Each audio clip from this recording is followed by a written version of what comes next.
Thanks for watching. Don't forget to like, comment, share and subscribe to Mufti Tariq Masood, famous scholar.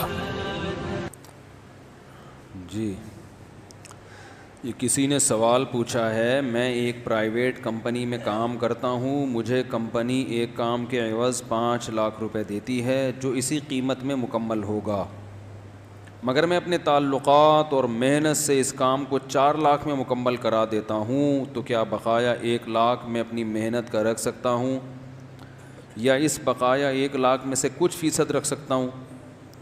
کیونکہ company تو میری اضافی محنت اور تعلقات کا مجھے کوئی معاوضہ نہیں دے گی۔ آپ نہیں رکھ سکتے، 1 روپیہ بھی نہیں رکھ سکتے اس میں سے۔ آپ نے جو اضافی محنت کی ہے اس کا معاوضہ پہلے طے کریں گے تو ملے گا، شرعاً آپ کے لیے حلال ہوگا۔ دیکھو میں آپ کے لیے کوئی اضافی محنت کرتا ہوں، بلا وجہ کوئی آپ کی خدمت کر دیتا ہوں، آپ کے سارے گھر کا راشن لا کے دے دیتا ہوں، اب میں آپ سے کہتا ہوں کہ میں نے بڑی محنت کی ہے، مجھے اس کا معاوضہ چاہیے، آپ کہتے ہو میرے سے پوچھ کے کی ہے تم نے، ہے بھائی کیا تو کی ہے ماشاءاللہ، تو معاوضہ پہلے سے طے ہوتا ہے اور جتنا ہوتا ہے اتنا ہی، وہ مجہول نہیں ہوتا کہ چلو کچھ کر دینا تو کچھ بھی دے دیں گے، یہ بھی صحیح نہیں ہے۔ تو کمپنی میں 5 لاکھ روپے جو آپ کو دیے وہ اسٹیمیٹ لگایا کہ اتنا خرچہ کمپنی کا خیال تھا کہ آ رہا ہے، آپ نے اپنے تعلقات کی بیس پہ وہ کم میں کام کرا دیا، تو آپ اپنا کام تو کر نہیں رہے، آپ کمپنی کے وکیل ہیں، تو وکیل کو جو فائدہ ہوتا ہے وہ موکل کا ہوتا ہے، وہ وکیل کا نہیں ہوتا۔ مثلا میں نے آپ کو کہا کہ یار یہ ٹماٹر لے آؤ 1 کلو، ریٹ کیا چل رہا ہے ٹماٹر کا؟ 40 روپے کلو، آپ گئے، آپ سے تعلقات کی بیس پہ اس نے 30 روپے میں دے دیا، تو یہ 10 روپے آپ کو مجھے واپس کرنے پڑیں گے، کیونکہ ٹماٹر جب میرے لیے ہے تو اس پہ جتنا ڈسکاؤنٹ ہوگا وہ میرے لیے ہوگا، اگرچہ تعلقات اس کے آپ سے اچھے ہیں، میرے سے اچھے نہیں ہیں۔ سمجھتے ہو کہ نہیں سمجھتے؟ تو ابھی ٹماٹر سے تعلقات پہ ایک چیز بتاؤں گا میں آپ کو، تو سبق کی بات جب بھی آئے میں پارسل کر دیتا ہوں انشاءاللہ۔ ہاں یہ 5 لاکھ آپ کے لیے اس وقت حلال ہوتے جب کمپنی آپ کو 5 لاکھ میں اس کام کا ٹھیکہ دیتی،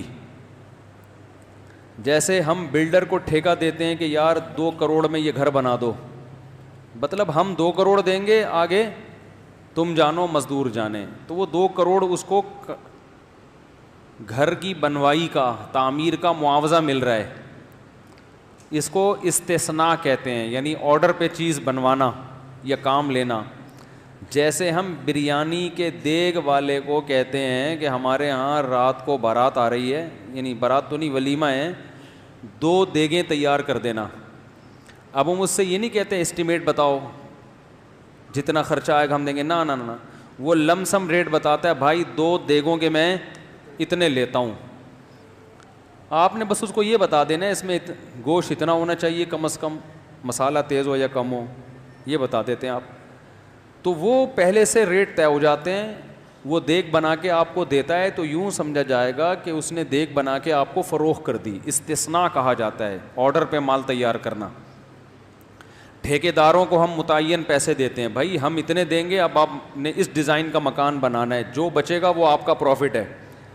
تو اگر کمپنی نے آپ کو 5 لاکھ روپے دیے اور کہا کہ بس اس میں کام آپ کروا دو، مطلب یہی ہے کہ جو بچے وہ آپ کا ہے، تو پھر تو یہ 5 لاکھ حلال ہیں۔ لیکن اگر وہ اسٹیمیٹ لگا کے اس نے دیا ہے تو اس کا مطلب یہ ہے کہ اس کو پتہ ہے کہ اتنا خرچہ ہوگا، آپ نے تعلقات کی بیس پہ خرچہ کم کرا لیا، تو یہ خرچہ میں جو بچت ہوئی ہے یہ آپ کے لیے حلال نہیں ہے، یہ کمپنی کو آپ واپس کریں گے۔ اب آپ کا دل مانے گا نہیں کہ میں واپس کیوں کروں، کمپنی تو یہی سمجھ رہی تھی کہ 5 لاکھ ہے، بھائی میں نے تو محنت کی ہے، تو بھائی نہ کرو محنت، کس نے کہا ہے؟ جتنی محنت اس نے ذمہ لگائی ہے اتنے کر لو، سمجھ میں آ رہی ہے بات؟ اور اگر کی ہے تو ثواب ملے گا قیامت کے دن آپ کو۔ دنیا میں ثواب یہ ملے گا کہ جب آپ کمپنی کو پیسے بچا کے دیں گے تو کمپنی کے یہ بات دماغ میں بیٹھ جائے گی کہ آپ ایماندار آدمی ہو, آپ کرپٹ نہیں ہو. سمجھتے ہو؟ اس کا آپ کو بہت زیادہ فائدہ ہوگا فیوچر میں. سمجھتے ہو کہ نہیں سمجھتے ہو؟ اگر کوئی بندہ اسلام کے علاوہ اپنے ملک پاکستان کے لیے جہاد کرے تو کیا یہ حرام ہے؟ نبی صلی اللہ علیہ وسلم نے فرمایا مجاہد وہ ہے من قاتل لتکون کلمۃ اللہ ہی العلیٰ, جو اس لیے لڑتا ہے کہ اس کا دین, اس کا کلمہ, اللہ کا کلمہ بلند ہو جائے. فہو فی سبیل اللہ, تو اس لڑنے والے کو اللہ کے راستے کی لڑائی کہا جائے گا اور اس لڑنے والے کو مجاہد کہا جائے گا. تو ملک کے لیے لڑنے والا اگر صرف ملک برائے ملک لڑتا ہے تو وہ شہید نہیں ہے. شہید وہ ہے جو اللہ کے لیے لڑے. پہلی بات تو یہ ہو گئی. دوسری بات یہ کہ ملک کے لیے لڑنے والا اگر اللہ کے لیے لڑ رہا ہے, میں اس کو مثال سے سمجھاؤں گا تو بات سمجھ میں آئے گی, کیونکہ اس بات کا لوگ غلط مطلب بھی لیتے ہیں اور کہتے ہیں جو آرمی کے جوان شہید ہو رہے ہیں یہ شہید نہیں ہے کیونکہ یہ تو ملک کے لیے لڑ رہے ہیں اور ملک کے لیے لڑنے والا شہید نہیں ہوتا. تو یہ بھی ہے کہ بات درست ہے, مگر اس سے جو نتیجہ نکالا جا رہا ہے وہ نتیجہ درست, بولو بھائی, نہیں. میں مثال سے سمجھاؤں گا تو بات انشاءاللہ کھوپڑی میں بیٹھے گی انشاءاللہ. کھوپڑی اللہ نے بنائی اس لیے کہ اس میں باتیں بیٹھا کریں. دیکھو بھینس کے پاس بھی کھوپڑی ہے, مگر وہ اس لیے کہ وہ مغز, اس کا مغز نہاری میں ڈلے اور لوگ اس مغز کو کھائیں, وہ استعمال کے کام کا نہیں ہے. اگر بھینس کو اللہ نے مغز اس لیے دیا ہوتا کہ وہ غور و فکر سے کام لے تو وہ ساری زندگی ایک ہی جگہ کھڑی کھڑی برباد نہ کر دیتی اور 10-20 کلو دودھ نکال کے انجیکشن بھی لگوا رہی ہے ٹھیک, جبکہ اس کو پتہ ہے کہ میں بوڑھی ہو جاؤں گی تو یہی مجھے کاٹ کے کھا جائیں گے. تو اس کا مغز ہے کھانے کے لیے, ہمارا مغز کیا ہے؟ باتوں کو بٹھانے کے لیے. تو اس لیے جو میں بات کہہ رہا ہوں اس کو کھوپڑی میں بٹھائیں کہ یہ ایسا ہی ہے جیسے آپ اپنے باپ کے لیے لڑتے ہو, لڑتے ہوئے قتل ہو گئے, سب کہیں گے نا شہید ہے, بولو نا, سب کیا کہیں گے؟ شہید ہے یار, باپ کے لیے جان دے دی. اور موقع پہ ہی قتل ہو گئے تو بغیر غسل اور بغیر کفن کے آپ کو دفنایا جائے گا, یعنی شہید کے دنیاوی احکام بھی جاری کیے جائیں گے. اور امام شافعی کے ہاں جنازہ بھی نہیں پڑھایا جاتا شہید کا. امام ابو حنیفہ کے یہاں جنازہ ہے, امام شافعی کے یہاں جنازہ نہیں ہے. لیکن اس پر سب کا اتفاق ہے کہ نہ غسل دیا جائے گا اور نہ کفن, اسی کپڑوں میں دفن. اگر کس کے لیے لڑ رہے تھے؟ بولو نا, ابا کے لیے لڑ رہے تھے. اب اگر کوئی یہ کہے کہ ابا کے لیے لڑنے والا شہید نہیں ہوتا, شہید تو وہ ہوتا ہے جو کس کے لیے لڑے؟ اللہ کے لیے, کیونکہ حدیث میں آتا ہے جو اللہ کے لیے لڑ رہا ہے وہ کیا ہے؟ شہید. یہ تو ابا کے لیے لڑا ہے. تو ہم یوں کہیں گے بات درست ہے, مگر اس سے جو نتیجہ نکالا جا رہا ہے وہ نتیجہ درست نہیں ہے. بات اس لیے درست ہے کہ واقعی ابا کے لیے لڑنے والا شہید نہیں ہے, یعنی ابا برائے ابا.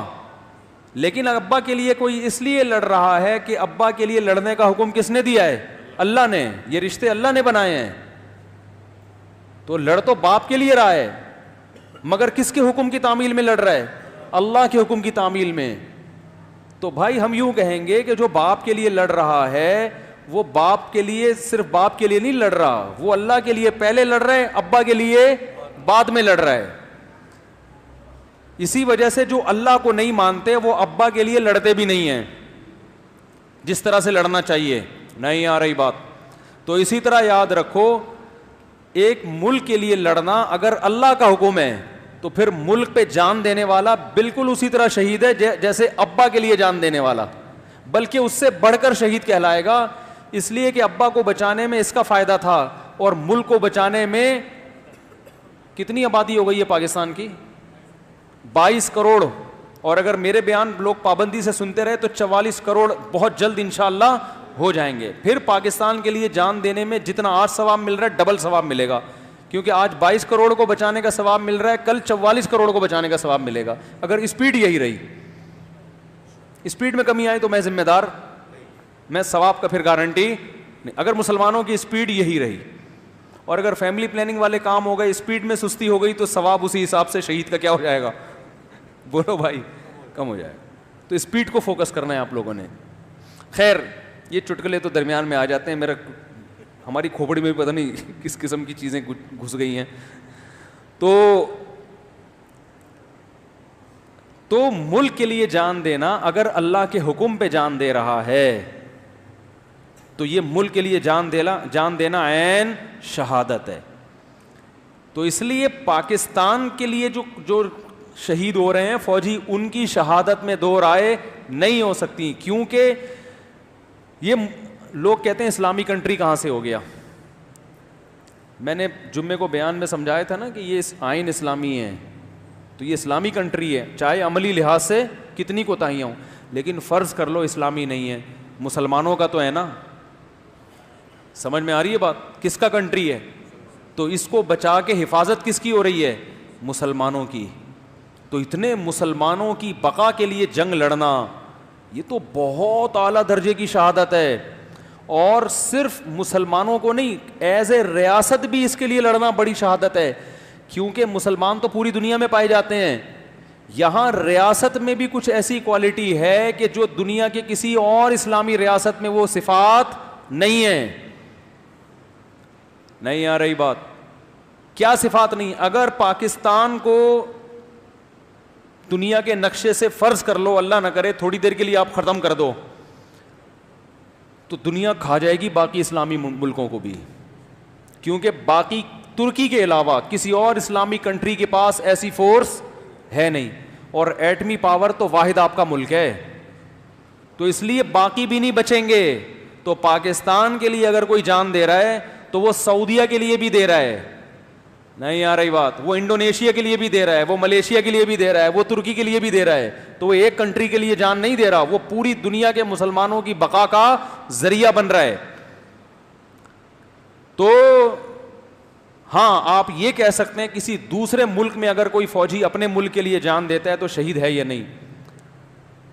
تو اگر وہ کسی کنٹری کے لیے لڑتا ہے جو اسلامی نہیں ہے, لیکن وہ اس کی فوج میں بھرتی ہو گیا, فوج میں بھرتی ہو کے اس کا ایگریمنٹ ہو گیا کہ جب ملک پہ کوئی مصیبت آئے گی تو میں لڑوں گا, تو ملک اگر کسی دوسرے ملک کے خلاف ناجائز کارروائی کرتا ہے تو اس کے لیے پھر اس ملک کا ساتھ دینا جائز نہیں ہے, چاہے وہ ایگریمنٹ میں داخل ہی کیوں نہ ہو, کیونکہ یہ ایگریمنٹ ہی خلاف شرع ہے نا. ارے میں آپ سے پیسے لوں, ایگریمنٹ میں یہ طے ہوا کہ میں آپ کو داتا دربار سے 2 بریانی کی پلیٹیں لا کے دوں گا, تو اب میں نہیں لا کے دوں گا تو غلط ہو جائے گا نا. داتا دربار تو غلط مثال آ گئی, کوئی اور مثال, کیونکہ کھانے سے ذہن ادھر ہی جاتا ہے فوراً. مزار جتنے بھی ہیں کھانے پینے کے اڈے بن گئے. لیکن اگر میں آپ سے تنخواہ لے رہا ہوں ہر مہینے, ایگریمنٹ یہ ہوا تھا کہ جب آپ کوئی بندہ مجھ سے قتل کروائیں گے تو میں مار دوں گا اس کو, اور میں ہر مہینے آپ سے اس بات کے 1 لاکھ روپے لے رہا ہوں. اب جب بندہ قتل کروانے کی بات آئی تو مجھے پتا چلا یار آپ جس بندے کو قتل کروا رہے وہ کیا ہے, مظلوم ہے. تو اگرچہ میرے ایگریمنٹ کا حصہ تھا کہ جب آپ بندہ مرواؤ گے تو میں ماروں گا, پھر بھی میرے لیے یہ اس ایگریمنٹ کو پورا کرنا جائز نہیں ہے, اگرچہ میں آپ سے 1 کروڑ روپے لے کے کھا چکا ہوں. نہیں آئی بات سمجھ میں؟ اب اگر یہ آپ مجھے تانا دے کہ بھائی میں نے تم سے ایگریمنٹ یہ لیا تھا کہ جب میں کسی بندے کو تم سے قتل کرواؤں گا تو تم مارو گے اس کو جا کے, اور اسی پہ تم مجھ سے 1 کروڑ روپے اب تک کھا چکے ہو, تو اتنے پیسے جو تم نے کھائے ہیں یہ ایگریمنٹ کی وجہ سے کھائے ہیں. تو اب ایگریمنٹ کا تقاضا یہ ہے کہ قرآن بار بار کہتا ہے کہ معاہدوں کو مسلمان پورا کرتا ہے, تو تم نے اتنے پیسے کھا لیے, اب میں تمہیں جب بندے کو مارنے کا کہہ رہا ہوں تو مار نہیں رہے, تو میں کہوں گا جہاں اسلام معاہدوں کی پابندی کو فوکس کرتا ہے وہاں اسلام کسی پہ ظلم کی اجازت بھی نہیں دیتا.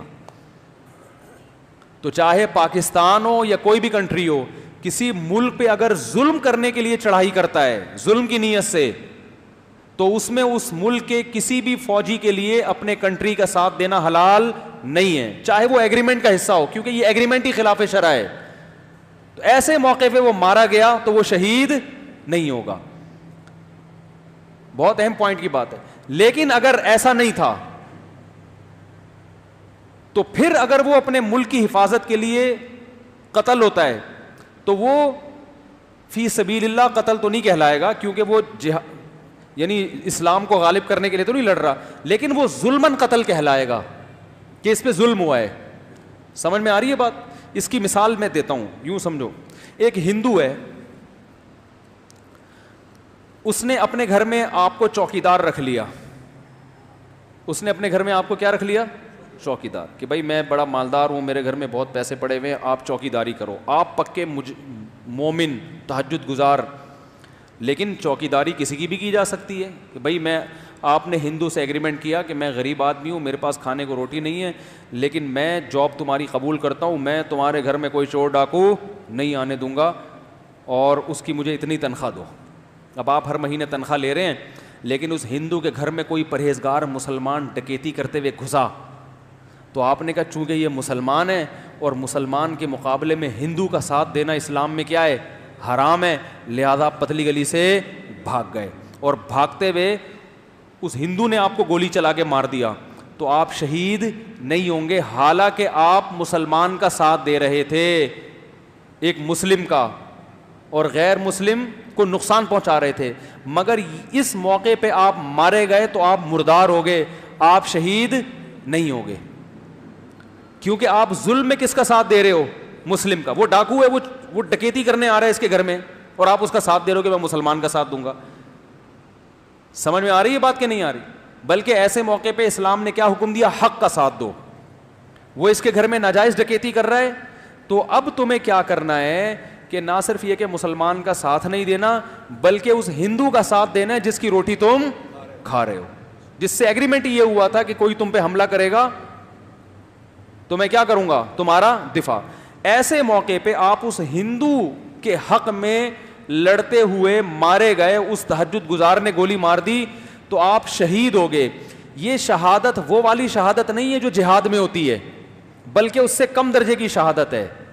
دیکھو شہادت کی بھی دو قسمیں ہیں, ایک وہ جو دین کو دنیا میں غالب کرنے کے لیے لڑا جائے, وہ شہادت تو ان فوجیوں کو ملے گی جو پاکستان کے لیے لڑ رہے ہیں یا مسلمان ملک کے لیے لڑ رہے ہیں, کیونکہ ان کے پیش نظر اسلام بھی ہوتا ہے, صرف کنٹری برائے کنٹری نہیں ہوتا. بھائی اس لیے یہ لڑتے ہیں کہ بھئی اسلامی کنٹری ہے نا, اور پیچھے مسلمانوں کی حفاظت ہو رہی ہے, تو اس مسلمانوں کے بچنے سے اسلام بھی تو بچے گا.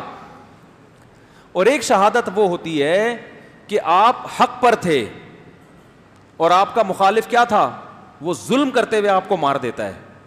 تو اب آپ ہندو کے لیے جب لڑو گے تو آپ کو وہ مسلمان جب گولی مارے گا تو آپ شہید ہوگے, مگر یہ مظلومن جو بھی ظلمن مارا جاتا ہے وہ اسلام میں کیا ہوتا ہے؟ شہید ہوتا ہے.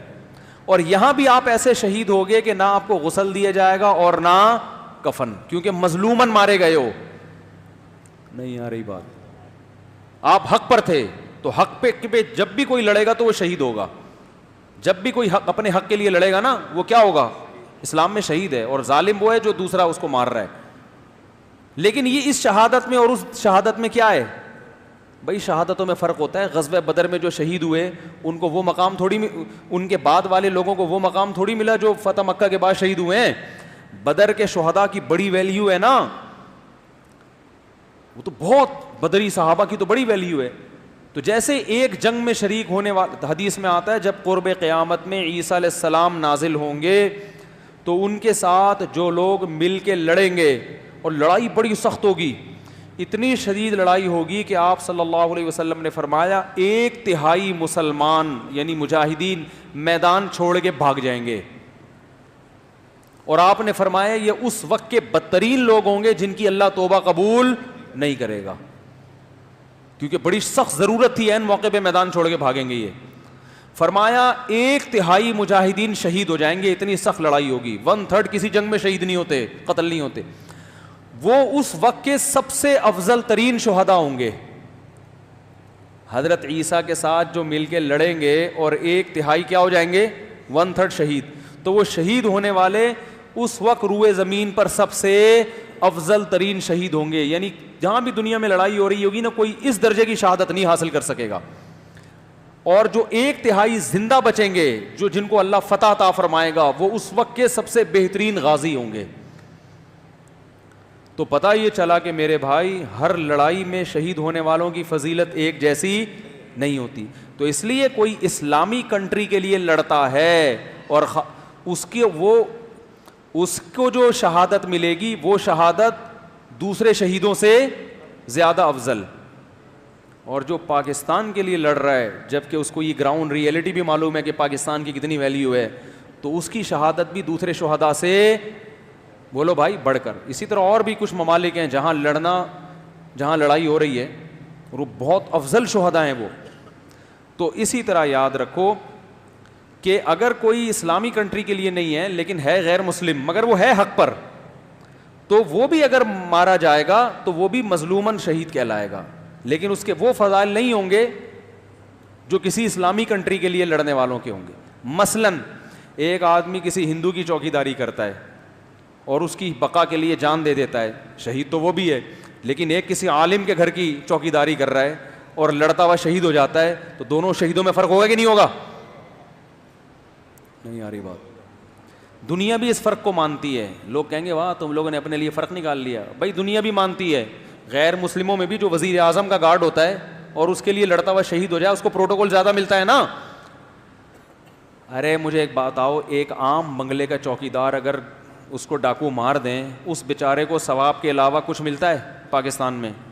نہ پاکستان میں کچھ ملتا ہے نہ ہندوستان میں کچھ ملتا ہے. تھوڑا بہت زکوٰۃ کے چندے کر کے لوگ اس کے گھر والوں کو دے دیں گے, لیکن وہی کسی وزیر اعظم یا صدر کا گارڈ ہو اور پھر اس کو قتل کر دیا جائے تو حکومت اس کے لواحقین کو طبیعت سے نوازتی ہے کہ نہیں نوازتی؟ اور تاریخ کی کتابوں میں اس کا نام کہ اس نے جان دی تھی. تو اسی طرح یاد رکھو ایک اللہ کو ماننے والے کے لیے اگر کوئی جان دیتا ہے تو اللہ کے ہاں اس کو پروٹوکول زیادہ دیا جاتا ہے, اور ایک اس شخص کے لیے جان دیتا ہے جو اللہ کو نہیں مانتا تو اس کو پروٹوکول کم دیا جاتا ہے. سمجھتے ہو کہ نہیں سمجھتے؟ تو جو علماء کی گارڈ بنتے ہیں وہ اگر شہید ہو جائیں تو ان کا درجہ زیادہ, پھر جو عام مسلمانوں کے گارڈ بنتے ہیں وہ شہید ہو جائیں تو ان کا مقام ایک غیر مسلم کے گارڈ بننے سے بولو بھائی زیادہ. سمجھتے ہو؟ تو اس لیے جو بھی ملک کے لیے لڑ رہا ہے تو ملک کے لیے لڑنے کا حکم دیا کس نے؟ اللہ نے دیا ہے نا. اللہ کا حکم نہیں ہے کہ ان مظلوموں کی حفاظت کرو. ما لکم, وہ کیا ہے وہ آیت ہے اس میں سورہ نساء میں, وما لکم لا تقاتلون فی سبیل اللہ والمستضعفین من الرجال والنساء والولدان یقولون ربنا اخرج لنا من هذه القرية الظالم اهلها واجعل لنا من لدنك وليا واجعل لنا من لدنك نصيرا. فرمایا تمہیں کیا ہو گیا کہ تم ان کے لیے ان عورتوں اور بچوں کے لیے نہیں لڑتے جو کمزور ہیں اور ہر وقت اللہ سے دعائیں مانگتے ہیں کہ اللہ ہمارے لیے کوئی ہمارا دوست اور مددگار بھیج دے. تو تمہیں کیا ہو گیا؟ تو مظلوم کی مدد کے لیے لڑنا یہ بھی بہت بڑا جہاد, اور وہ مظلوم مسلمان ہوں, اور ظلم سے بچانے کے لیے لڑنا کہ اگر ہم نہیں لڑے تو ان پہ ظلم ہوگا. آج مجھے بہت افسوس ہوتا ہے لوگ اس قسم کی باتیں کرتے ہیں کہ یہ پاکستان آرمی جہاد کہاں سے کر رہی ہے, کوئی جہاد ہے؟ یہ 1000 کلومیٹر تمہارے باپ نے سنبھالا ہوا ہے بھائی.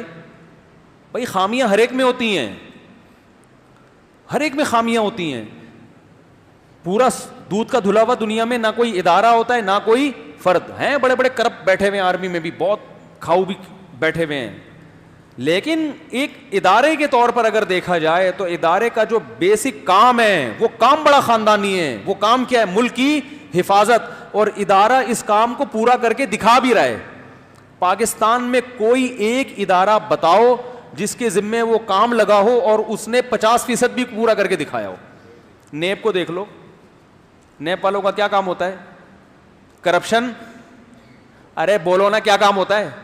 کرپشن روکنا. 50% بھی ختم کی ہے, بلکہ نیب کے چیئرمینوں کے بارے میں رپورٹیں آتی رہتی ہیں کہ سب سے زیادہ کھانا پینا ان لوگوں کا ہے. ہو سکتا ہے غلط رپورٹیں آ رہی ہوں, لیکن رپورٹیں آ رہی ہیں کہ ان کا کام کیا ہے کھانا پینا.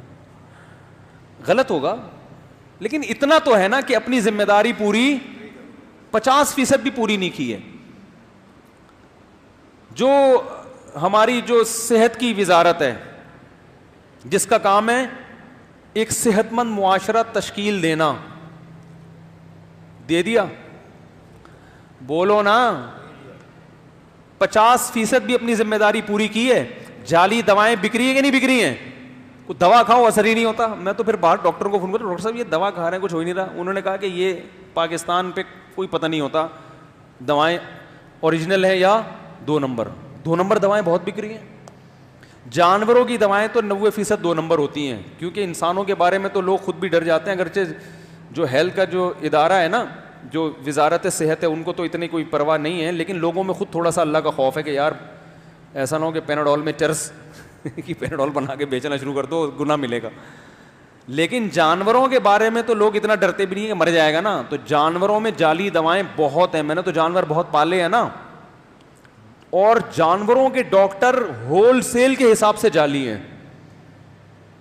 میری دمبی بیمار تھی, میں مارکیٹ سے گابن دمبی لے کر آیا کہ بھائی ایسی دمبی جو بچہ دینے والی ہو, کیونکہ پھر اس کے بچے کو پالوں گا, نر ہے اور پھر دودھ دمبی میں ہوتا ہے, دمبی کا دودھ صحت کے لیے بہت زبردست ہے. اس نے بھائی قسمیں اٹھا لی, اس کے پیٹ میں بچہ ہے اور یہ بچہ ہونے والا ہے. ہم لے آئے دمبی, یہیں پیچھے باندھ دی ہم نے, آج ہوگا کل ہوگا پرسوں ہوگا. ہم نے کہا ہو جائے گا بھائی, کچھ کام قدرت کے ہوتے ہیں جن میں انسانوں کی دخل اندازی اچھی نہیں ہوتی, قدرت کے کام. وہ دمبی کے پتہ نہیں کوئی زخم ہو گیا تو اس کے کیڑے پڑ گئے یہاں پہ نا, ہمیں پتہ نہیں چلا.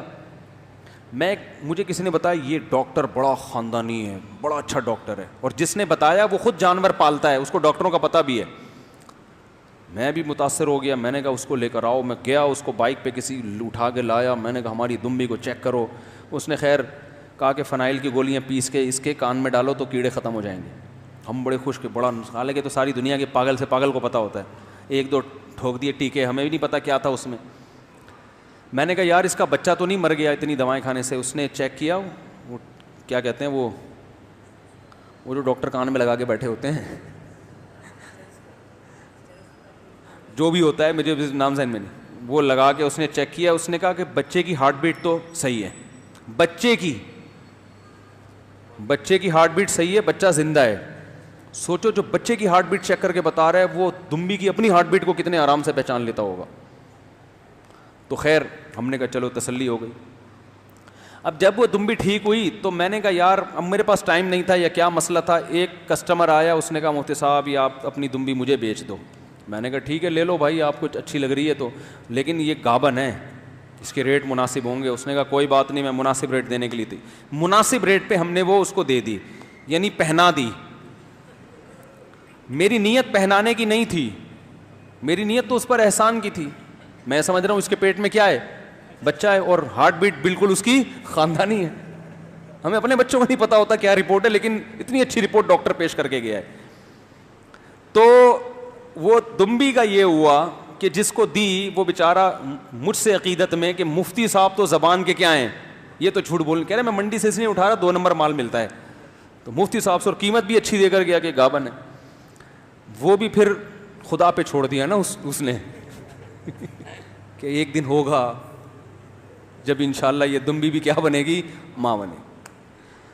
ایک دن ہوتا ہے, 2 دن ہوتا ہے, 8 مہینے ہو گئے, سال ہو گیا, کہہ رہے اس کا تو پیٹ ہی نہیں موٹا ہو رہا. پھر مجھے آگے کہنے لگا بھائی یہ کیا ہے, کتنے مہینے کا حمل ہوتا ہے دمبیوں کو. میں نے کہا جتنے کا بھی ہوتا ہے مجھے پتہ نہیں, لیکن اتنا نہیں ہوتا, اتنا تو ہاتھی کا نہیں ہوتا. میں نے کہا بھائی, پھر کسی کو دکھایا, اس نے بولا اس کے پیٹ میں کچھ ہے ہی نہیں. تو یہ حالات کس کے ہیں, ڈاکٹروں کے. میں اس ڈاکٹر پہ سوار ہو گیا. میں نے کہا یار پتہ چلا یہ ڈاکٹر ہی نہیں ہے. پھر بکری بیمار ہوئی ہماری, اس کے بھی کان میں نا کوئی وہ چچڑی نہیں ہوتی, وہ چپک گئی, تو وہ اس کے بھی کہیں کیڑے ویڑے لگ گئے ہوں گے, کیا ہو گیا ہوگا واللہ والا. وہ بیچاری گردن یوں جھکائے کھڑی ہوئی ہے. میں نے اندازہ ہوا کہ بکری کا موڈ آف ہے. ہم نے رکشہ بلایا, رکشے میں خود ڈال کے لے کر گیا میں بکری کو. ایک میں اب جگہ نہیں بتاؤں گا, وہاں لے کر گیا جہاں پتا تھا کہ یہاں فراڈی ڈاکٹر نہیں, یہاں بڑے بڑے ڈاکٹر ہیں اور لائن سے 3-4 کلینک ہیں. وہاں لے کر گیا, وہ اپنی بقراتی جھاڑ رہے ہیں نا ڈاکٹر. اچھا رش اتنا لگا ہوا, اس کے پاس کوئی کتا لایا ہوا ہے, کوئی بلی لایا ہوا ہے, کوئی بکریاں لایا ہوا ہے, رش لگا ہوا ہے. بکری کا بغور جائزہ لیا. اس نے کہا اس کو نمونیا ہے. اچھا مجھے نہیں پتا تھا کان میں کیڑا لگ گیا ہے نا اس کے. اس نے کہا اس کو نمونیا ہے.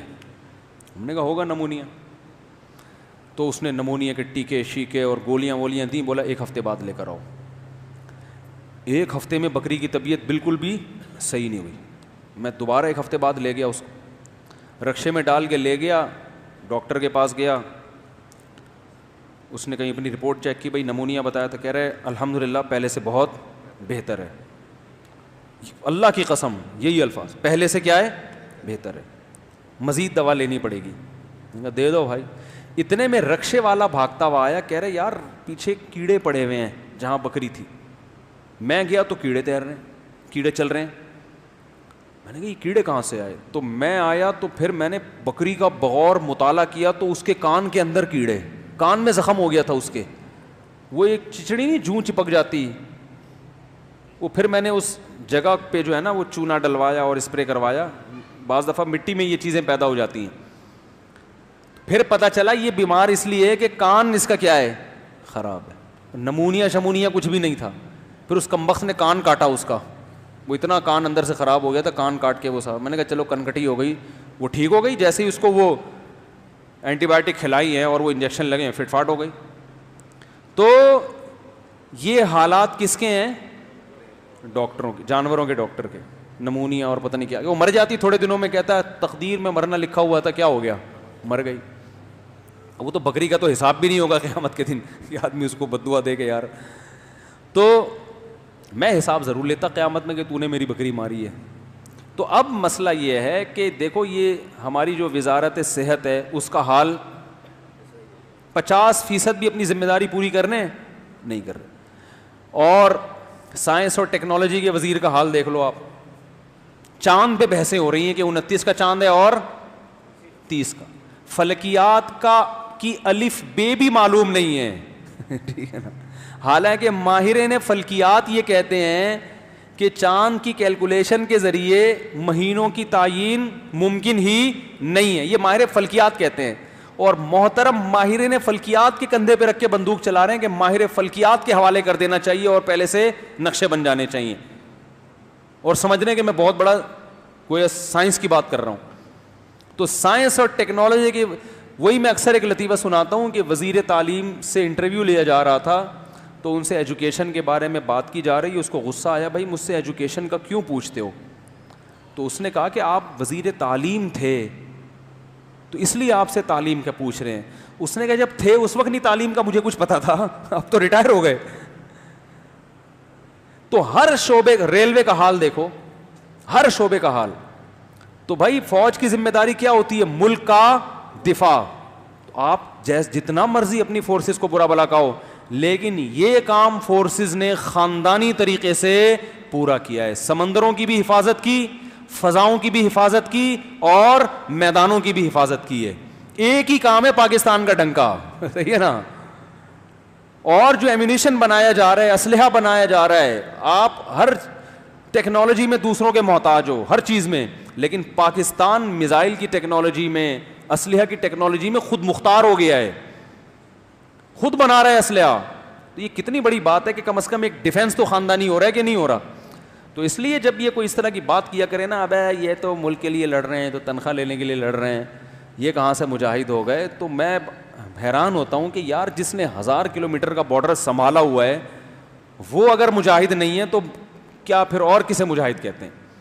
ہاں یہ آپ ضرور کہیں کہ صرف یہ نہیں ہے, اور بھی ہیں, اور بھی لوگ ہیں جنہوں نے ملک کو بچایا ہوا ہے, اور بھی لوگ ہیں جو ملک کے لیے کام کر رہے ہیں. اور صرف پاکستان نہیں, دوسرے اسلامی کنٹری کے لیے بھی لوگ لڑ رہے ہیں, کام کر رہے ہیں. تو ہم نے کب کہا کہ وہ مجاہد نہیں ہیں؟ ہو سکتا ہے ان سے زیادہ اچھے مجاہد ہوں, لیکن اتنا تو مانو کہ یہ بھی ہیں. جو فلسطینی لڑ رہے ہیں اپنے حق کے تحفظ کے لیے, بیت المقدس کے لیے لڑ رہے ہیں, وہ تو سب سے مقدس جنگ ہے, تو ہم ان کی نفی تھوڑی کر رہے ہیں. تو اس لیے جو بھی اللہ کے لیے لڑ رہا ہے, اور ایسی لڑائی جس کا فساد نہ ہو. بعض جگہ لڑائی جہاد کے نام پہ ہوتی ہے لیکن اس میں فساد جہاد سے زیادہ ہوتا ہے, یعنی جہاد نہیں ہوتا, اس میں نتائج کے لحاظ سے فساد ہوتا ہے, تو وہ اس لڑائی کو ہم لڑائی نہیں مانتے. تو اس لیے جو کام خاندانی ہو رہا ہے نا اس کو خاندانی مان لینا چاہیے. اور یہ ایک عجیب بات ہے, میں نے آپ کو بتایا تھا نا کہ جو اللہ کے لیے لڑتا ہے نا اس کے لڑنے کا اسٹائل کچھ اور ہوتا ہے, اور جو صرف کنٹری کے لیے لڑ رہا ہوگا اس میں وہ موٹیویشن اس کو مل ہی نہیں سکتی. تو یہ بھی ایک حقیقت ہے. آپ یوٹیوب پہ سرچ کر کے دیکھ لیں, جو پاکستانی میدان جنگ میں شہادت دیتے ہیں ان کی ماؤں کے انٹرویو لیں, پڑے ہوئے ہیں یوٹیوب پہ, کوئی ایک آپ کو چیختی چلاتی نظر نہیں آئے گی, ہائے میرا بچہ مروا دیا, ہائے میرا یہ, نا نا نا نا. اور جو دوسرے ملکوں کے لیے لڑتے ہیں ان کی ماؤں کے انٹرویو دیکھیں آپ, یہ حکومت نے میرا بچہ مروایا ہے, یہ ہمارے بچوں کو مروا رہی ہے جا کے, سمجھ رہے ہو, واویلا مچاتے ہیں. میں نے تو اب کیا زیادہ لمبی ڈیٹیل میں بات, صحت کے لیے وزارت صحت نے منع کی ہے زیادہ تفصیلی باتیں کر. میں نے شہداء بھی دیکھے اپنی آنکھوں سے, اور جو شہداء کے مقابلے میں لڑنے والے ہیں ان کو بھی دیکھا ہے. دونوں کی میتوں میں مرنے کے اسٹائل میں زمین آسمان کا فرق ہوتا ہے. جو حق کے لیے لڑتا ہے نا, جیسے علماء ہم نے دیکھے ہیں شہید ہوتے ہوئے کراچی میں, اور ڈاکوؤں کو بھی قتل ہوتے ہوئے دیکھا ہے ہم نے پولیس کے ذریعے. دونوں کے مرنے کے اسٹائل میں بڑا فرق ہوتا ہے. ایک ایسے ٹیڑھے میڑا ہو کے مرے گا نا, چیختا چلاتا ہوا ہے ہوئے گالیاں دے رہا ہوگا مرتے ہوئے ایسے ہوتے ہیں. اور ایک کے مرنے کا انداز وہ نرالا ہوتا ہے, کلمہ پڑھتے ہوئے جا رہا ہوگا, ایک عجیب سی اس کے پہ, اگر وہ تکلیف سے کراہ بھی رہا ہوتا ہے نا, تکلیف تو ہوتی ہے انسان کو ظاہر ہے جب گولی لگتی ہے, تو کراہنے کا بھی اسٹائل میں نحوست نہیں ہوتی. اور جو باطل پہ لڑتا ہوا مرتا ہے نا, اس کو مرتے ہوئے نحوست آپ کو اس کے چہرے پہ نظر آئے گی. کہ میں نے اپنی آنکھوں سے دیکھا. اور شہداء کے خون کی خوشبو تو ہم نے ایسی سنی ہے کہ میں قرآن لاؤ اس پہ ہاتھ رکھ کے قسم اٹھا کے کہہ سکتا ہوں کہ میں نے شہداء کے ناک کی, اپنی ناک سے ان کے خون کی خوشبو سونگھی ہے جس میں کوئی آمیزش نہیں ہے. لوگ کہہ سکتے ہیں نا, یہ ملحدین کہیں گے کہ ابے یہ مولویوں کی بنائی ہوئی باتیں ہیں.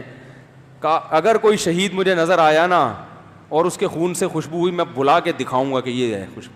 میں نے بہت شہداء کے خون کی خوشبو, ادھر شہید ہوئے ہیں, ہوتے رہے نا ٹارگٹ کلنگ میں کتنے ہوئے ہیں. تو کراچی میں ایک زمانے میں تو بہت شہداء ہو رہے تھے, ادھر گرے ہیں زمین پہ, ادھر خون سے فوراً خوشبو پھوٹی ہے, اور ایسی خوشبو کہ آپ کے تصور سے بالا تر. یہ وہی خوشبو ہے جس کے بارے میں رسول اللہ صلی اللہ علیہ وسلم نے ارشاد فرمایا کہ شہید جب قیامت کے دن آئے گا تو اس کا خون اسی طرح بہہ رہا ہوگا جس طرح شہادت کے وقت تھا, اور دمہ لونہ لون دم, اس کا رنگ خون کا ہوگا مگر خوشبو مشک کی ہوگی اس کی. صحیح حدیث ہے. یہ درست ہے کہ ہر شہید میں ایسا نہیں ہوتا, لیکن اگر چند میں ہو بھی جاتا ہے تو یہ بھی تو ایک کرامت ہے یا نہیں ہے؟ یہ تو اللہ کی طرف سے ایک عجیب کرامت ہے. نارمل عام طور پہ شہیدوں کے ساتھ ایسا نہیں ہوتا, لیکن اگر ہوتا ہے تو ہوتا کس کے ساتھ ہے؟ شہیدوں کے ساتھ. تو یہ ہم نے دیکھا ہے اپنی ناک سے. اور مفتی عتیق الرحمان شہید رحمۃ اللہ علیہ, جن کو ٹارگٹ کلنگ میں شہید کیا تھا, ان کا بیٹا میرا شاگرد ہے. ان کو میں نے اپنی آنکھوں سے نہیں دیکھا, لیکن ان کا بیٹا میرا شاگرد ہے اور نیک لڑکا ہے. مجھے اس نے خود بتایا کہ ہم نے 6 مہینے بعد اپنے والد کی قبر کو کھولا, بارش کی وجہ سے نا قبرستان پورا ڈوب گیا تھا. 6 مہینے بعد ہم نے شفٹ کرنے کے لیے نکالا ہے, تو کہہ رہے ہیں شہادت کے وقت جو خون سے خوشبو آ رہی تھی نا, 6 مہینے بعد اسی طرح وہ خوشبو آ رہی تھی, اور باڈی بالکل اس 6 مہینے پہلے جیسی تھی, بالکل اسی طرح سلامت تھی. بہت ہوتا ہے شہداء کے ساتھ یہ. تو کس کس کے نام لیں ہم, لیکن یہ قاعدہ کلیہ نہیں ہے کہ جو بھی شہید ہوگا خون سے خوشبو آئے گی, اور یہ اس کی علامت بھی نہیں ہے کہ جس کے خون سے خوشبو نہیں آ رہی تو وہ شہید نہیں ہے یا وہ اللہ کے ہاں مقبول نہیں ہے. یہ کوئی اس کی علامت نہیں. میں نے ایک عالم سے پوچھا, میں نے کہا حضرت ہم بعض دفعہ یہ دیکھتے ہیں کہ ایک آدمی عمل میں کمزور تھا, شہید ہوا تو خون سے خوشبو آئی اس کے, لیکن دوسرا آدمی عمل میں زیادہ ہے, وہ شہید ہوتا ہے تو لاش خراب ہونا شروع ہو جاتی ہے تھوڑی دیر میں. تو یہ کیا ہے؟ تو انہوں نے ایک بڑی پیاری بات کہی. انہوں نے دیکھو جس کے خون سے خوشبو آ رہی ہے, باڈی سلامت ہے, اس کے جان کو تو اللہ نے قبول کیا, جسم کو قبول نہیں کیا ہے. جسم بچا لیا اللہ نے, یہ کرامت کے طور پر دکھانے کے لیے. لیکن جس شہید کا جسم خراب ہو گیا, سڑ گیا, وہ کہتے ہیں میری نظر میں اس کی شہادت کامل ہے, کیونکہ یہ قیامت کے دن کہہ سکے گا اللہ میں نے تیری خاطر اپنی جان سے بھی ہاتھ دھویا, اور تیری یہ جتنا میرے لاش پہ جو کیڑے پڑے ہیں یہ سب کس کی راہ میں ہیں؟ بولو بھائی, تیری راہ میں. ان عالم نے جب نے مجھے یہ بات بتائی نا, تو ایک واقعے کی طرف میرا دماغ چلا گیا. میں نے کہا آپ کی تصدیق عبداللہ ابن مبارک رحمہ اللہ تعالیٰ کے بیان کردہ ایک واقعے سے بھی ہوتی ہے. یعنی اس تصدیق میں نے اسلاف کا ایک واقعہ سنایا ان کو, کہ عبداللہ ابن مبارک نے اپنی کتاب میں لکھا ہے کہ ہم کہیں لڑائی کے لیے گئے تھے. عبداللہ ابن مبارک تبع تابعین میں سے ہیں. تو ہم نے ایک نوجوان میدان جنگ میں شہید ہوا, جب ہم اس کو قبر میں دفنانے کے لیے لٹاتے تھے تو قبر نکال کے باہر پھینک دیتی تھی اس کو. آپ کو پتہ ہے یہ اچھا سائن بولو نا, نہیں ہے. قبر بہت ہی کوئی بدبخت لوگ ہوتے ہیں جن کو قبر نکال کے باہر پھینک دیتی ہے, ایسے بھی واقعات ہوئے ہیں. تو ہمیں حیرانگی ہو رہی تھی, یہ تو میدان جنگ میں شہید ہوا ہے اور نمازی پرہیزگار لڑکا تھا, قبر اس کو نکال کے کیا کرتی ہے باہر. اب باہر اگر رکھیں تو چیل کوے کھا جائیں گے, اس کو درندے کھا جائیں گے, بے اکرامی کیسے. تو مجبوراً پہلے فاصلے اتنے ہوتے تھے کہ کوئی ایسا انتظام بھی نہیں تھا کہ لاش کو گھر لے آئیں, وہیں چھوڑ کے چلے آئے. تو ان کا خیال یہ تھا یہ کوئی بہت بڑا گناہ کیا کرتا تھا جس کی وجہ سے یہ سزا ملی ہے. تو یہ گھر آئے تو ان کی والدہ سے جب رابطہ ہوا تو پتہ چلا, اس والدہ نے بتایا کہ اس بچے نے میدان جنگ میں نکلنے سے پہلے دعا مانگی تھی کہ اے اللہ مجھے تیرے راستے میں ایسی شہادت چاہیے کہ دفن نصیب نہ ہو, تاکہ درندے میری لاش کو کھائیں, اور قیامت کے دن جب لوگ قبروں سے اٹھیں تو میری لاش, میرا جسم درندوں کے پیٹ سے نکلے, ان کی باڈی کا جز بن چکا ہو. پھر تو قیامت کے دن مجھ سے پوچھے کہ تیرا حشر ایسے کیوں نہیں ہو رہا جیسے لوگوں کا ہوتا ہے, تو درندوں کے پیٹ میں کیسے پہنچا. تو میں فخر سے کہہ سکوں اے اللہ یہ قربانی, بولو بھائی, تیری خاطر. میں نے تیری خاطر اپنا جسم بھی کس کو کھلا دیا, درندوں کو کھلا دیا. تو مجھے اندازہ ہوا کہ بھائی جن شہداء کی لاش سے بدبو آ رہی ہے تو یہ اس کی علامت نہیں ہے, بلکہ یہ لاش میں کیڑے پڑنا, بدبو پیدا ہونا, یہ سب کس کی راہ میں ہے, اللہ کی راہ میں ہے. وہ قیامت میں فخر سے کہہ سکے گا اللہ میں تو چلتا پھرتا حسین جمیل انسان تھا, خوشبوئیں لگا کے گھوما کرتا تھا, میری لاش کا یہ حشر کیوں ہوا ہے, یہ تیری راہ میں ہوا ہے, تیری خاطر ہوا ہے. تو قیامت کے دن یہ چیز بھی بڑے فخر کا ذریعہ ہوگی. تو خیر کیا بات چل رہی تھی, یہ یہاں آئی کہاں سے, بات کیا چل رہی تھی یار, کہاں سے بات آئی تھی, چلو جہاں سے بھی ہے. تو شہداء کے ہیں, ہاں تو میں یہ کہہ رہا تھا کہ بھائی ہماری حفاظت کر رہے ہیں, فضاؤں میں بھی ہماری حفاظت. اور دوسری بات یہ بھی ہے کہ فوج کا جو طریقہ کار ہے نا سلیکشن کا اور ٹریننگ کا, اس میں 2 نمبر آدمی اتنے آرام سے ایڈجسٹ ہی نہیں ہو سکتا, سمجھ رہے ہیں, اس کے لیے چلنا مشکل کام ہے, ٹریننگ سب کو کرنی پڑتی ہے. جب پاکستان نیوی نے ہمیں بلایا نا تو 7 بجے ہمیں کہا تھا کہ گاڑی لینے آ جائے گی, 7 بجے فوجی پہنچے ہوئے تھے لینے کے لیے. جن آفیسر سے ملاقات تھی 7:30 بجے ملاقات تھی, سب کے سب جتنے بھی آفیسر تھے 7:30 بجے بیٹھے ہوئے تھے. اب یار جو ٹائم دیا ہے اس پہ کوئی ایسا آدمی پہنچ سکتا ہے جو کام میں ذمہ داری سے پورا نہ کرتا ہو. سارے آفیسر جتنے بھی, ایڈمرل سے نیچے کے جو آفیسر تھے نا, ان کو کیا کہتے ہیں یار وہ بیٹھے ہوئے ہیں, ایک تو ایڈمرل ہوتا ہے نا, ایڈمرل سے نیچے کا کون ہوتا ہے, وائس ایڈمرل. وائس ایڈمرل سے نیچے کون ہوتا ہے, ریئر ایڈمرل. یہ میں ترتیب بعض دفعہ بھول جاتا ہوں, کالج میں پوری رٹی ہوئی تھی, اس وقت شوق تھا نا فوج میں جانے کا, جب ادھر آئے تو سب تیل ہو گیا. تو آپ بتاؤ ریئر ایڈمرل بھی بہت بڑی پوسٹ ہے نا, تو جو ٹائم انہوں نے دیا تھا اس ٹائم پہ پہنچے ہوئے تھے. میں مانتا ہوں بڑے بڑے گڑبڑی ہیں فوج میں, کہیں آپ مثالیں دیں یار وہ اس نے یہ کر دیا, اس نے یہ کر دیا, لیکن یار یہ کتنا پازیٹیو. کسی گورنمنٹ کے آفیسر سے آپ ملنے جاؤ 6 مہینے تو پہنچنے میں لگیں گے وہاں, تھانے چلے جاؤ, ایس ایچ او صاحب آرام فرما رہے ہیں, ڈی ایس پی صاحب سو رہے ہیں. ہمارے محلے میں کونسلر تھے, بڑے اچھے نیک تھے.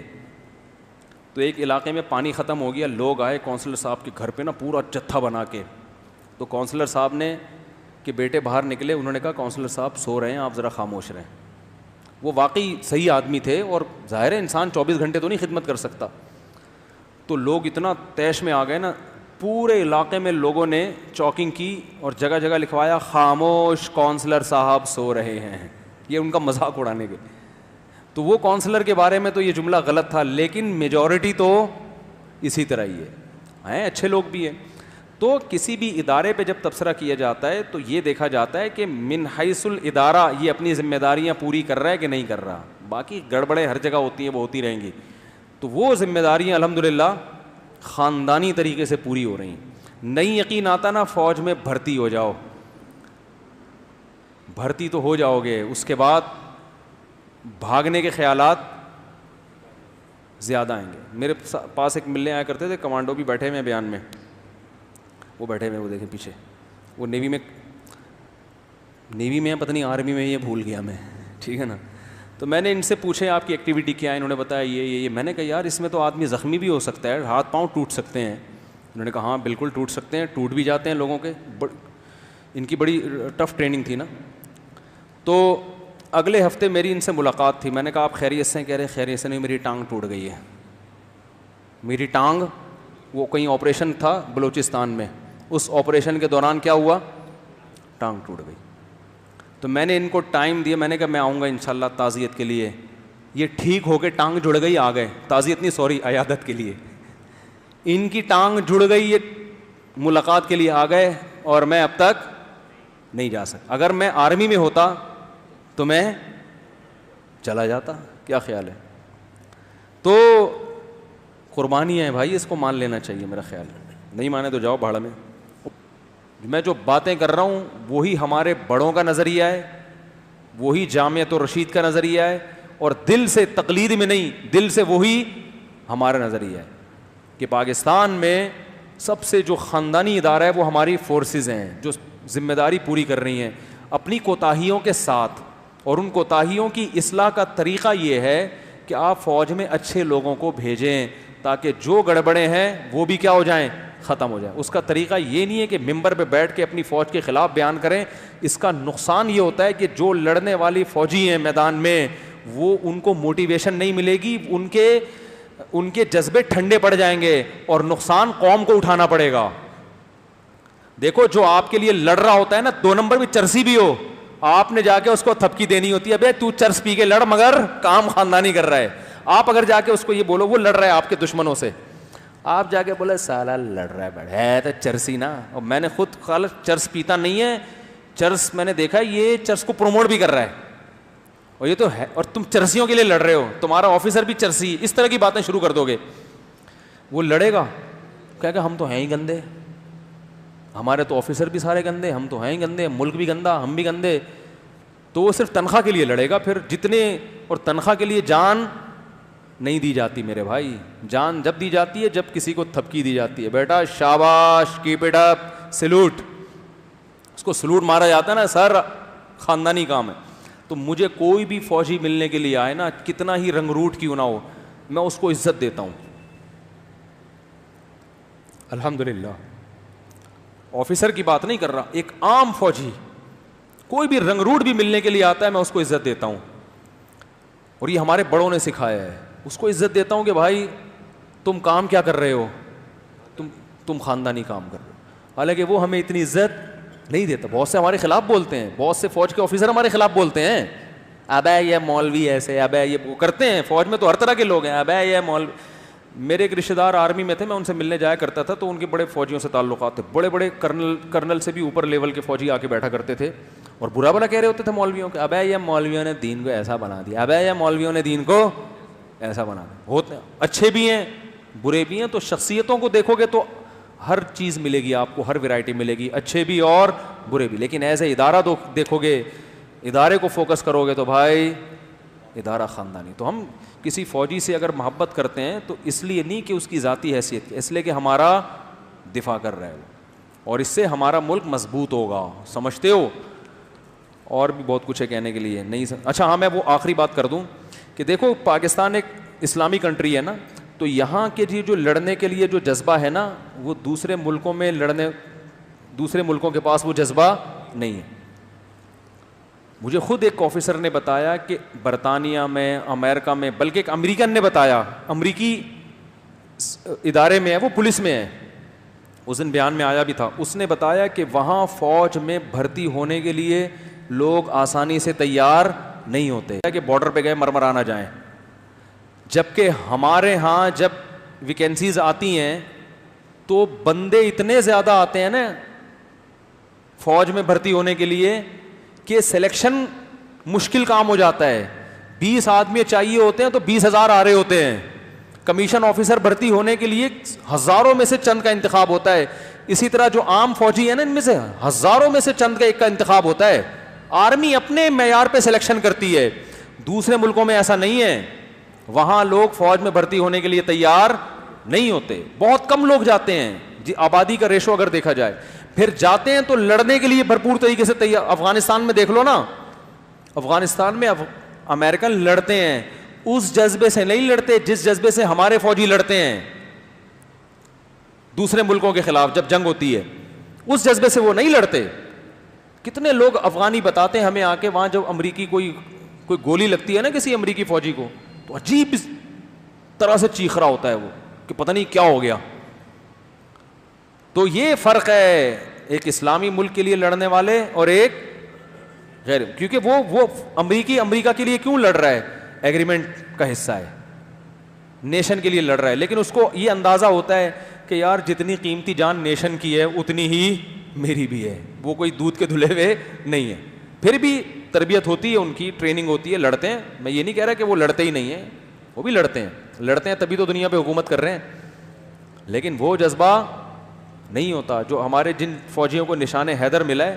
راشد مہناز کو دیکھا نہیں تھا, ابے کسی میں یہ جذبہ ہے کہ سالا جہاز کو یوں نیچے کر کے بم گرا دے جا کے زمین پہ.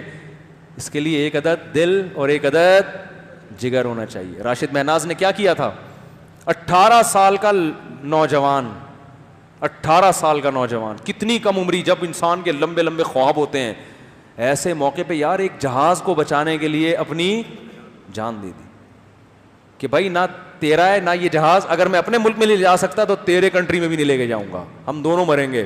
اور اس وقت اس اغوا کرنے والے کی حالت کیا ہوئی ہوگی سوچو. یہ تو شہادت کے جذبے سے ہوگا, اور جو جہاز اغوا کرنے کے لیے آیا تھا اس کی کیا کنڈیشن ہوگی کہ یار یہ تو میں نے سوچا تھا ہی نہیں, میں نے تو یہ سوچا تھا کہ گن پوائنٹ پہ میں وہاں لے جاؤں گا. یہ تو تصور نہیں تھا کہ یار ایسے بھی جگر والے لوگ ہوتے ہیں کہ جب ہم ان کو وہاں جانے کا کہیں گے اور یہاں نہیں لے جا سکے گا تو کہے گا نہ وہاں نہ یہاں. صحیح ہے نا, یہ نیچے جائے گا جہاز, خود اپنے آپ کو موت کے منہ میں دھکیلا جا رہا ہے. تو یہ اس کو اٹ از کالڈ شہادت, اٹ از کالڈ شہادت. کافی ہو گیا میرا خیال ہے, ایسا نہ آپ سب دھماکے سے پڑ جائیں جا کے گھر بھی, بولے اتنی زیادہ ہو گئی ہے کہ اب ہمیں بھی پھاڑ ہو گئی جا کے. آپ اپنی بیگموں کو برداشت کر لیں, یہ بھی کیا ہے شہادت. شہادت کی ایک قسم 4 شادیاں بھی ہیں. اگر ایک بندہ ساری زندگی زمزم کے پانی میں سادہ پانی ملا کے پیے تو پھر بھی زمزم, ہاں زمزم ہی ہوگا. دکھی ہوں آنکھ سے, یہ کیا لکھا ہے بھائی, بہت لمبے سوالات ہیں, ابھی ٹائم کم ہے. سنت کے مطابق وضو کا طریقہ اور نماز ادا کرنے کا طریقہ بیان کر دیں. اس پہ بات ہو گئی, بہت لمبا سوال ہے, اس پہ پورا بیان ہوگا. یہ عرب اسرائیل کا جو انہوں نے پوچھا ہے پورا بیان ہونا کیا.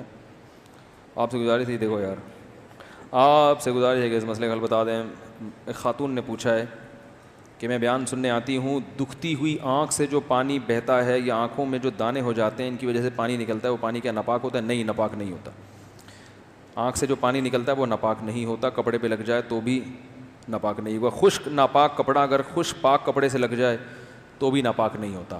اگر نجاست خشک ہے اور وہ پاک کپڑے سے لگ جائے اور کپڑے خشک ہو تو دوسرا کپڑا ناپاک نہیں ہوتا. سبحانک اللہم و بحمدک نشہد ان لا الہ الا انت نستغفرک و نتوب الیک.